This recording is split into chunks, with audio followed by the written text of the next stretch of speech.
Star Wars Crosscurrent by Paul S. Kemp, Chapter 4. The Past, 5,000 years before the Battle of Yavin. Harbinger's brig crackled with activity. 45 seconds to jump, said the helmsman door, then into his communicator. 45 seconds. Confirm, Omen. The speakers crackled with Omen's answer. Confirmed. 45 seconds. 44.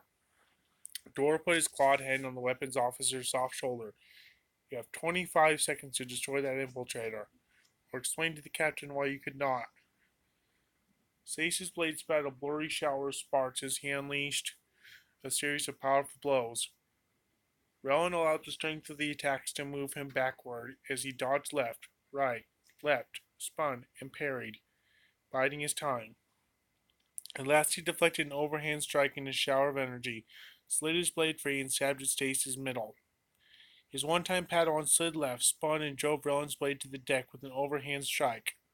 Sace threw a reversed elbow with his off arm, augmented with strength from the force, but Rellin anticipated the blow, parried with his forearm, lurched his blade free, and drove a force-augmented kick into Sace's midsection. The impact lifted Sace from his feet and drove him 15 paces across the room, though he flipped in flight and landed on his feet in a crouch.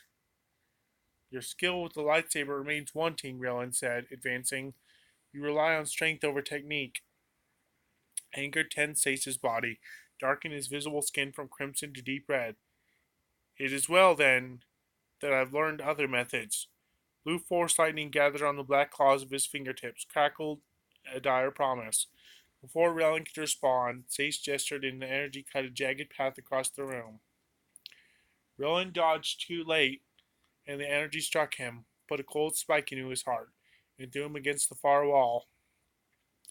Despite the agony, he managed to use the force to cushion the impact and fell to the floor, his breathing ragged as the last of the lightning crawled over him and expired. He climbed to his feet, lightsaber held low, and eyed Sace. His Padawan had grown in the force since they had parted. As if reading his thoughts, Sace saluted him with lightsaber.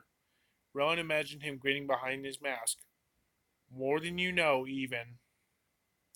The pitch of the hyperdrive's hum changed, accelerated, took on the regular cadence of a rapidly beating heart. Rellin felt the vaguely nauseating swirl in his stomach that he had often felt when his ship was about to enter hyperspace.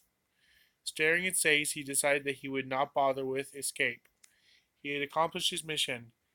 Now he would right or wrong before he died. He fell into the force, let its energy course through his body, enhance his reflexes, his strength, his endurance.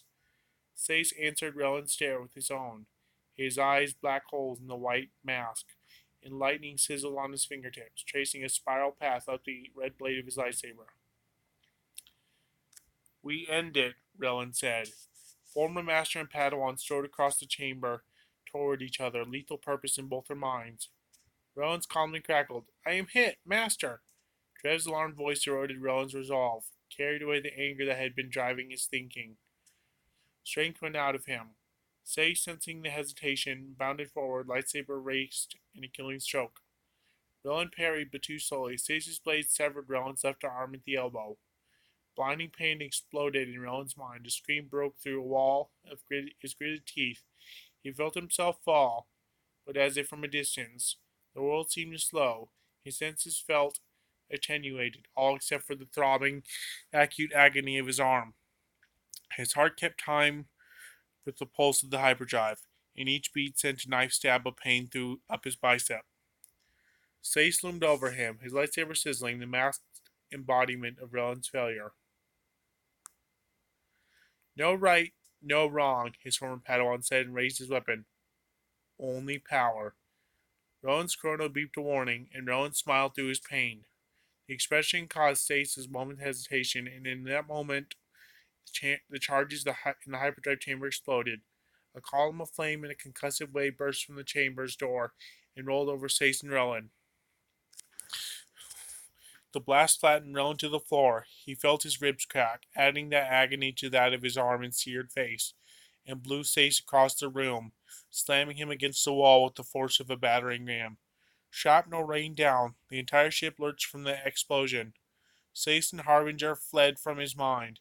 Rowan sat up, still half dazed, but able to think only of one thing.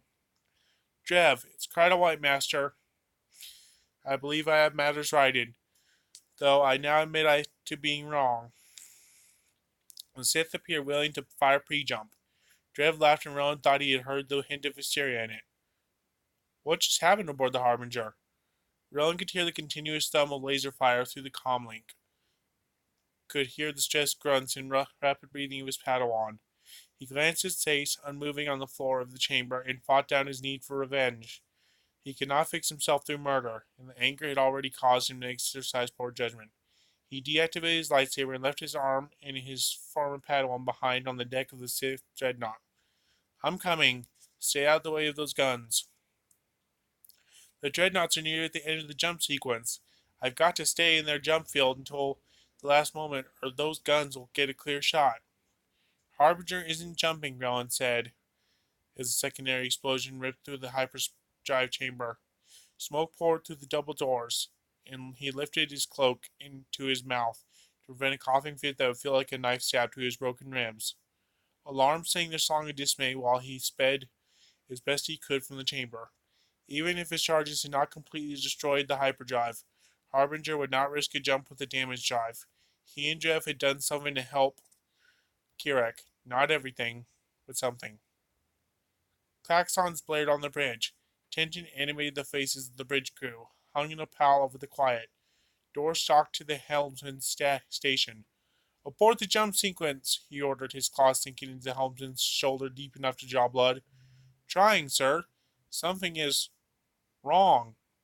Crew stood from their stations, watching the helm and the view screen. Stay your post, Door ordered and steered them back into their seats. Sit. They did as he bade, while Door hovered over the helmsman's shoulder like a guardian spirit. Harbinger could not jump with the damaged drive. The ship would be torn apart.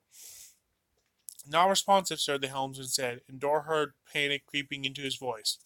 Emergency shutdown, then, Door ordered, and disliked the tension in his own voice. The helmsman worked his console and slammed a fist on the readout. Not responsive, jumping in 23 seconds. Get the engineers down here, Door said. I've tried, the communications officer said. No one is responding. The security team is in Corridor 3 outside the hyperdrive antechamber, where they report the blast doors are closed and sealed. Have them go around and quickly, Door said, and the comm officer repeated his order. The ship lurched and another explosion rocked the rear section. The distinct bass hum of the activating drive, more felt than heard, vibrated Door's bones. He turned to the bridge security officer, a Masasi a head taller than Door, and with as much metal under his flesh as he had bone. Get a team to the hyperdrive with explosives and blow the power linkages. Now! The security officer nodded and sped off the bridge, barking orders into his comlink, and Door knew nothing could be done in time. They were going into hyperspace on fire and with a damaged drive. He sagged into the command seat of the helmsman as the helmsman counted down, the seconds remaining to them all. 19. 18. Captain Corson's voice from Omen cut through the silence. We're getting odd readings from your jump field. Door stared at the view screen and saw the bulk of Omen beside them. The Jedi infiltrator did a flyby of Harbinger's bridge, twisting and turning through a shower of laser fire, smoke streaming from one of his damaged engines. Door cursed the Jedi and the infiltrator, cursed the blasted Jedi on board who had done a half job on the hyperdrive, so that they would all die in hyperspace. You shoot that ship out of the sky, Door snapped at the weapons officer, and you do not stop shooting until I countermand that order. If we're to die, so is that Jedi. Sir, the jump. Do it. The weapons officer nodded, and the sky around Harbinger lit up with the intensified laser fire. Sections 10, 11, and 12 on Deck D have fires, said someone. Dispatching fire teams. Door waved a hand in acknowledgement. It mattered little. Captain Sace, did you receive my last transmission? Corson asked. 12, 11. Despite the ache in his severed arm and the spike of pain in his ribs, Rellin used what mental strength remained to him to augment his speed with the Force. His emotions swirled. Fear for Jeb, anger at Sace, disappointment with himself. The Force swelled in him as he drew on it fully to pelt through the corridors. A blur of emotion, alarms sounded everywhere in the ship. Droids, crew members, and teams of Masasi security forces hurried through the corridors. Concealed by the chaos, Rellin sped toward the ship's spine and its escape pods. Harbinger is still readying its jump, Drev said. An explosion sounded in the background. Drev cursed an alarm, saying, Engine 1 is down. They cannot jump. I destroyed the drive. Still showing an active drive, Master. Rellin cursed, hesitated, almost turned. But he did not. Wounded, fatigued, he would not be able to fight his way back to the hyperdrive. Perhaps he had damaged it enough to at least foul Harbinger's jump coordinates. Get clear, Jev, Rellin said. He reached one of the long corridors that connected the forward and rear sections of the dreadnought. Doors dotted its length. Each would open onto one of the ship's 288 escape pods. Engine 2 is down. I'm on thrusters only. Laser fire still sounded in the background. Rellin cursed. The infiltrator would be an easy target maneuvering on only thrusters. Get out of that ship. I'll pick you up in a pod. I am not in a suit, Master, Jev said, coughing.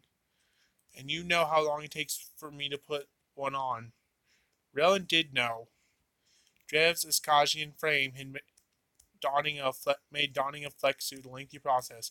He imagined the cockpit filling with smoke. Imagined losing another Padawan. Rellin moved to the nearest escape pod docking door and cut his way through it with his lightsaber, nearly short-circuiting the weapon's power pack in the process, and piled into the cramped interior of the pod. He did not bother with the instrumentation or pause to strap himself into one of the 4 seats. Instead, he simply found his emergency release button and struck it. The pod exploded away from the dreadnought, throwing Rellin against the wall. Wounded arm and shattered ribs protested the impact, but Rellin endured. He reached out with the Force for his Padawan. The contact reassured him. He felt the lightness of his Padawan's spirit, his joy in life. I'm clear. Put the ship on auto evasive. Get into the flex suit and get out. I'll find you in the pod. No, Jev said. Rellin heard the smile in his Padawan's voice. Harbinger is going to jump. Your plan did not work, Master. We cannot let both of those ships get back to Sadao. You said so yourself. It took Rellin a moment to understand what the Padawan intended. He rushed to the small viewport in the pod and scanned space for the infiltrator. He spotted it under the dreadnought, swooping up and circling back towards the bridge. Even on thrusters, Jev spun the infiltrator in evasive arcs and danced through laser fire. Rellin spoke in a low tone, the same tone that might use to calm an excited Bantha. Drev, listen to me. Listen. There's another way. Drev's laugh, full and loud, was his only answer. Rellin imagined his head thrown back, his chin bouncing with mirth. Funeral silence hung over the bridge. All eyes were on the view screen, waiting for the black of real space to give way to the star streaks of hyperspace, then to nothingness of oblivion. 7 seconds to jump. The Jedi infiltrator came into view, operating on only thrusters, and swung around to face them. Laser fire crisscrossed the view screen. The infiltrator danced among the blasts. Thrusters flared, and the sleek Jedi ship accelerated directly at them, growing larger, dodging through the anti-ship fire.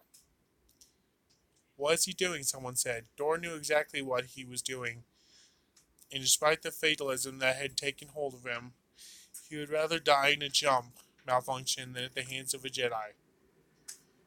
Blow him from space, he shouted at the weapons officer. I cannot get a lock, the officer said. I cannot get a lock. The ship streaked toward the bridge, twisting, turning, wheeling. Laser fire converged on it at last, struck it, once, twice. Flames exploded from one wing, from the nose, but the ship grew larger, until it nearly filled the view screen. One of the crew screamed a defiant snarl. Dor caught a split-second glimpse inside the infiltrator's bubble cockpit of the Jedi pilot, a young human, or perhaps a Iskajian, and he was smiling, his mouth and flabby cheeks wrinkled with mirth, his eyes hard with resolve. Brace for impact! The smell of smoke and his own seared flesh brought Sace to his senses. He opened his eyes to a wailing alarm and the irregular vibrations of the damaged hyperdrive. It sounded not so much like a healthy heartbeat as one in fibrillation. For a moment he stared up at a blinking light on the ceiling, still dazed. His thinking slowed by the viscosity of his thoughts. Events replayed in his mind, Relin, the flash of an explosion in the hyperdrive chamber, the pain of his seared flesh sharpened as the muzzy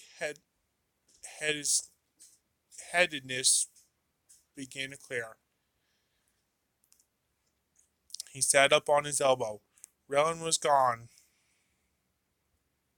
He reached out with the force, but did not feel his former master on the ship. Smoke poured from the hyperdrive chamber. A broken power conduit spat sizzling sparks just within the chamber's double doors. Sace climbed to his feet, grunting with pain, and activating his communicator. Door! Shut down the jump immediately. The drive is damaged. The dull boom of an enormous impact shook the ship, nearly knocking Sace to the ground. Door! Status! What just happened? The whine of the hyperdrive increased in pitch. The vibrations grew more rapid, more intense. The dissonance nauseating. Sace felt the vibration under his skin, deep in his bones. Harbinger was going to jump with the damaged drive. If they even made it into hyperspace, the ship would be torn apart. He limped to the hyperdrive chamber, dodging the power conduit, trying to raise door as he did. Abort the jump! Door! Relin saw the tongue of fire reach from Harbinger's bridge and lick the black of space. It held there for a moment, frozen, and shrank to nothingness, as did his hope. He stared dumbfounded, the pain in his body forgotten in the wash of pain in his spirit. His Padawan's laughter, even as Drev had died, lingered in his memory, replaying again and again. He stared out the viewport of the escape pod, with the thick black smoke pouring from the scar of the ruined bridge, as if he could will time to reverse itself. But the smoke continued to pour forth from his and his Padawan was still dead. Bodies floated free in space, the corpses fixed forever by the vacuum into contortions of pain and expressions of surprise. Relin felt as he'd been hollowed out, as he'd become a hole, as scarred as Harbinger by Drev's death. And moment by moment, anger seeped into the hole, and he began to feel it. Angered himself, at Drev, at Sace and all of the Sith. He felt like Harbinger's floating dead, frozen forever in pain. He knew it was dangerous to give play to such feelings, but they felt too close, too real to deny. You laughed too little, he said, and tears fell. He suspected he would never laugh again. Despite the danger, he had to see the damage up close, to bear witness to his Padawan's grave, to remember. He seized the pause control and piloted in close to examine the destruction. Drev had opened a hole in the dreadnought, a screaming mouth with jagged pieces of charred metal for teeth. Cables squirmed from opened bulkheads, spitting energy. Metal glowed hot red wire here and there, but dimly, losing its battle against space to retain heat, he saw nothing recognizable as the infiltrator. The ship had been vaporized by the impact. So too had Drev. Secondary explosions tore through the front section of the ship and began to glide starboard toward Omen. Relin laughed the dreadnoughts smashing into each other. Relin imagined the dreadnoughts smashing into each other, burning like twin comets, and almost smiled. That, too, was an event to which he would bear witness. The lignin from neither ship would get to Kirak, and Drev's death would not be in vain. Goodbye, Sace. But Relin realized quickly that neither one was aborting its jump sequence. He saw his danger, then cursed and turned the escape pod about. More explosions boomed in the distance. Their fates communicated to Sace through ominous vibrations in the hull. The ship lurched past, turned rapidly. The gravitic stabilizers did not compensate fully for the sudden movement, and the ship's momentum sent Sace scrambling. Another alarm sounded, and a mechanical female voice proclaimed, "Proximity alert! Danger! Proximity alert!" Sace ran to a viewport, and the scene outside the ship pulled his mouth open. Harbinger had listed to starboard and was accelerating toward Omen. Sace cursed as the Harbinger's sister ship grew larger. "Move your ship, Corson!" He imagined the two crews scrambling to avoid impact. Both were near the end of a jump sequence, and the ion engines were offline. Omen did start to move at last, but Stace would see that it was too late. He gripped the viewport's frame so tightly that his claws scored the metal. The dreadnoughts were on slightly different planes, but the bottom of Harbinger's fore section scraped the top of Omen's aft engine section. The scale of the collision gave it an unexpected slowness that looked almost graceful. Harbinger bucked as the two enormous masses fought for positional dominance. Metal strains screamed, buckled, and sounded like the rumbles of an angry gods. More explosions boomed. Pillars of flames erupted here and there from the mixed metal of the collision, garlands of orange heat decorating the void of space. Explosions, decompressions echoed along Harbinger's length, along Omen's. Here and there, bodies were blown from venting compartments and floated free in space. And through it all, Harbinger's hyperdrive continued to gather energy. Jump sequence initiated, said the same mechanical voice that had announced the collision. Stace turned from the viewport and saw that the air in the hyperdrive chamber was distorted by the storm of loose energy. Waves of power pulsed from the chamber. No, he shouted, but the mechanical voice was implacable. Hyperdrive activated. Relin turned the engines to full, tried to accelerate away from Harbinger in time. A quiet, steady beep was the only alarm on the minimally equipped pod, and Relin's heartbeat outpaced it 2-to-1. He had not cleared enough distance from the Harbinger jumped. Before the Harbinger jumped, the pod jerked to a halt, throwing Relin forward. He was struck in the dreadnought's wake, pulled along in its energy draft. Though he suspected it was futile, he redirected more power to the engines. They whined, fought against the pull, but failed. He slammed himself into a seat and snapped on a restraining harness, fumbling with the latch. Black turned blue, and the churn of his stomach told him that Harbinger had entered hyperspace and dragged the pod along behind it. He could tell immediately that something was wrong, that the hyperspace tunnel was unstable. The pod began to spin and flip over again and again, careering wildly. A cork caught in a river's rapids. Gritting his teeth, Relin tried to keep his bearings, but he could get no frame of reference. He caught sporadic glimpses out of the viewport and saw the black of real space flickering intermittently with streaks of hyperspace. They were stuck in a bad jump. If he could not get out of it, the escape pod was not built to withstand hyperspace, unattached to a motor craft, and its gravity compensators could not adequately handle the velocity. They did their best, but Relin was flattened against the seat, his blood flow affected. He was moving in and out of consciousness and tried to use the force to keep himself sensate. The pod shook as it spun, creaked. He would not have long before the integrity of the pod failed and it decompressed. Through squinted, watering eyes, he saw instruments that provided nonsensical readings. Star lines swirled in and out of existence, trading time with real space. The effect was disorienting. Each time the black of space oozed through the streaks of hyperspace, the pod lurched as if it had struck something. Harbinger tore through the space before him, swirling in his spiraling vision as if it, rather than he, were spinning wildly. Strands of energy streamed from the dreadnought's edges like glowing garlands. Pieces of Harbinger flew from it, and Relin winced as they sped past the pod like bullets down a barrel. Some of the debris was caught in the flashing transitions between hyperspace and real space and blinked out of sight, presumably left behind in the black. A scattered trail of metal breadcrumbs someone could follow all the way to Harbinger's ruin and Relin's death. Another jarring collision at the boundary between hyperspace and real space rattled the pod, caused Relin to bite a wedge in his tongue. Blood warmed his mouth, pain spiked his mind. He had to pull the pod out of hyperspace.